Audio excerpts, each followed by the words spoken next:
Hello everyone, I'm Sharon, owner of Penguin Palace. Welcome to our channel.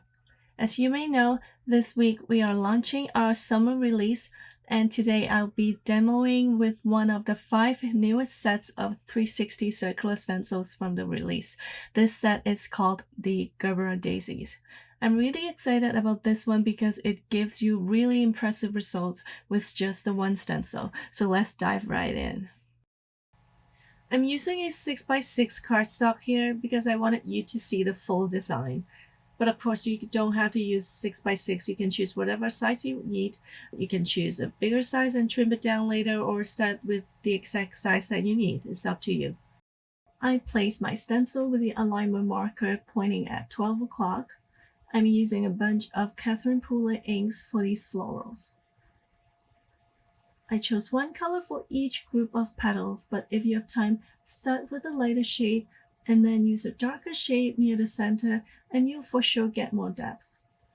If you're familiar with the tool, you'll know that in our wreath or background stencils, the elements in the stencil are designed to be far apart from each other so that you're able to ink them in different colors without having to do any masking.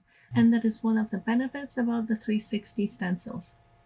If you're new to this tool, please watch our intro video, which I will link to this video, and I'm sure you'll find it useful.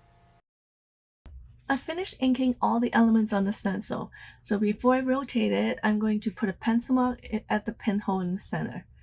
Now the question is, how far do I turn my stencil? Since the alignment marker is showing 4 circles, I will turn the stencil while moving along 4 circles on the scale before I start inking again.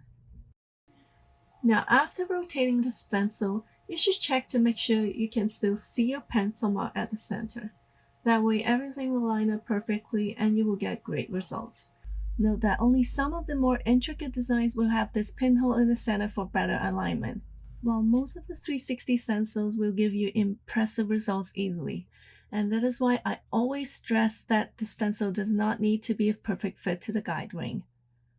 Now I will rotate my stencil for the second time, jumping 4 circles again to finish off my last round of inking. And since I used all the exact same colors on all rotations, there's no need to clean my stencil. And here's the big reveal. I love how it turned out. As you can see, I've used all these different colors on the stencil, and there was no masking, no cleaning, or layering stencils. It's economical, saves time, super easy to do, and it's a lot of fun. Now I'm going to show you another example.